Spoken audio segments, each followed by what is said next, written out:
Hey guys, welcome back to the channel. I'm back in the office today putting together some designs for some landowners I've been working with recently. With us entering into spring and people starting to think about planting some food plots, maybe putting in a new plot on your property, I thought now might be a good time to talk about designing a food plot, especially those set up specifically for bow hunting opportunities. So today I just wanted to break down a few of the recent food plot designs that I've done for landowners that were set up specifically for bow hunting opportunities, just getting into a little bit of an overview of the property and how these plots incorporated into the overall strategy, the shape of these plots and how we can utilize them to influence traffic in front of the stand locations, and then just the overall hunting strategy that we're using around those plots.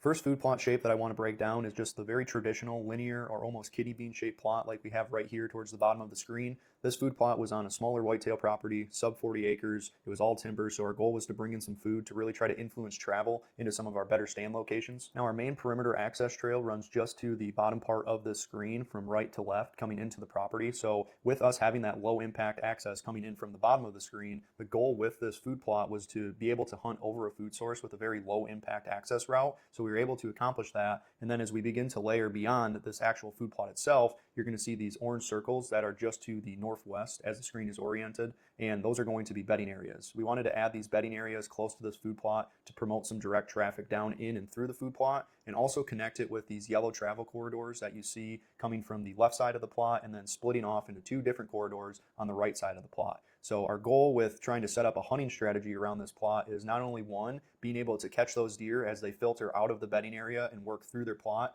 down one of the corridors to the right to the larger destination style food plot, but also it would be a good location to catch bucks as they're coming from the travel corridor to the left, working their way through the plot, or vice versa, as we're starting to get a wind that comes from above these bedding areas, blowing down into the travel corridor itself, which allows those bucks to efficiently scent check potential doe bedding areas, working right through our plot with our stand location set up on the downwind side of that anticipated buck travel route. Now, one more thing that I want to add in about this plot is that gray line that you see towards the bottom of it. With this being a timber plot, an area that we're going to be clearing out in order to establish this plot, we have a lot of debris that we're using, or that we have left over now, I should say. And the goal with that debris is to stack it up in almost a blocker setting, is what I call these things. And what it does is it really secures our access into the food plot location, but it will also really influence that linear movement through the plot. So it's really twofold what we're trying to accomplish with that. We're one, trying to secure our hunter access into the food plot, and two, we're trying to promote that linear fashion of deer travel across rather than coming from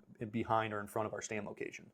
The next food plot shape that I want to break down is the U-style plot that we have right here on the screen. Now this property was a little bit bigger. It's around 80 acres and it's in farm country, so a lot of open fields, limited amount of timber. Our goal with this plot was to provide the deer with a staging area before visiting the large crop field that you see down in the left-hand section of the screen. And our best way to do that with having this large brushy field was to break this plot up a little bit to try to work on influencing some of that deer traffic in front of our stand location. Now, very similar to our last food plot that we broke down, this access is also very low impact, coming from the bottom of the screen right along the edge of the property. The landowner actually has permission to access from the neighboring property into this stand location, so the access within the core part of the property is extremely low impact, which also went into shaping this plot and the rest of the habitat the way that we did. As I break down the plot a little bit more, you're going to see that we have some nice bedding areas just to the top side of the plot next to the large destination food source, a wide variety of travel corridors that are dumping down into the food plot. We have this mustard colored line around the edge of the plot, which is a nice little edge feathering to break up that mature timber to this now established food plot,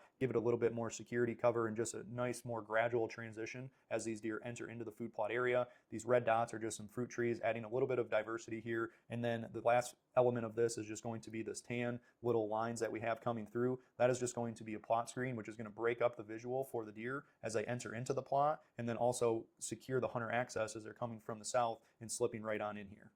Now, with us having a larger, brushier field here, the goal was to try to influence these deer to come in front of our stand location within bow range, with this landowner being a primary bow hunter. So with the U-shaped plot, we're able to achieve that by this line of a plot screen right down the middle. If a deer enters into the plot from this top side and they want to see what's going on over here, that natural flow is going to guide them right around in that U-style shape, browsing their way through as they stage into the open field at night and working their way right in front of the stand location where our hunter is sitting. Last thing that I want to touch on with this plot, with the plot screen blocking off both the interior section of the plot as well as our hunter access, and then the big large crop field, which acts as a destination food source. This is a stand that can be hunted in both mornings and the evenings. Very low impact access to get in here before it becomes light in the morning time when these deer are still feeding out here in the destination food and then working their way back in. But then also in the evening, our access is secure to get in here, and we can catch deer as they're heading out to that large crop field in the evening. So this is a really versatile plot, and again, with the shape, it's really going to help influence that deer traffic right in front of the stand location.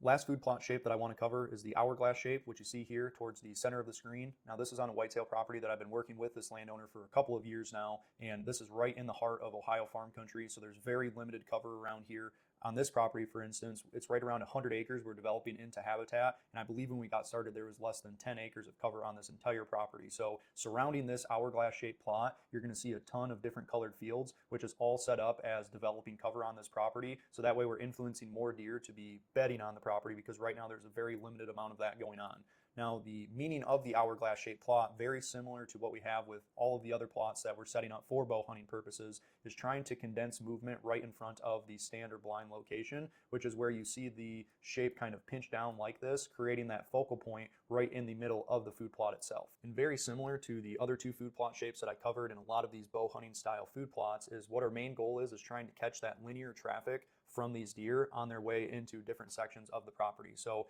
with this, you'll see that we have the main yellow travel corridor coming along the edge of that really good open field development cover we have to the south, leading into that dark green clover trail beyond the hourglass plot. And with that pinch down right in front of the blind location, we're able to maximize bow hunting opportunities, which this was a perfect example of this coming to fruition and having success. This was actually a successful location of a hunt in the 2024 season. The bedding areas that you see down to the south in this more of regen cover style bedding, we had a buck read the script nearly perfectly towards the end of October as he funneled down from these bedding areas into more of the open field development, following a couple of does, working his way into this hourglass food plot where the landowner was able to seal the deal on him right in that pinch point, and it worked out absolutely perfectly. So a quick recap of putting in food plots on your property for bow hunting: making sure that they align with the overall deer movement and designing them in a way so it influences that deer movement in front of the stand or blind location within bow range. Now, if you have any designs that have worked for you in the past, feel free to drop those down in the comments below.